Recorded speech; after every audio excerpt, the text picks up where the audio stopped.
Welcome to the Slop Temple. We pray this video helps. In this video, I will show how to use WPForms with Elementor. First, ensure both the WPForms and Elementor plugins are installed and activated on your WordPress website. Next, navigate to WPForms in your WordPress dashboard and create a brand new form. Add all the fields you need, like name, email, and message. Once your form is complete, save it and remember its name or ID for the next step. Now that your form is ready, open the page or post where you wish to embed it using the Elementor editor. On the left-hand sidebar, locate the search bar and type WPForms to find the dedicated widget.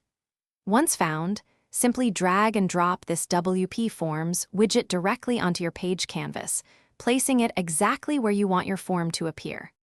With the WPForms widget on your page, click on it to access its settings. You will see a drop-down menu where you can select the specific form you created earlier. After choosing your form, explore Elementor's extensive styling options. You can easily adjust colors, fonts, padding, and margins for all form fields and the Submit button, ensuring it perfectly matches your site's aesthetic. Finally, it is time to preview your page.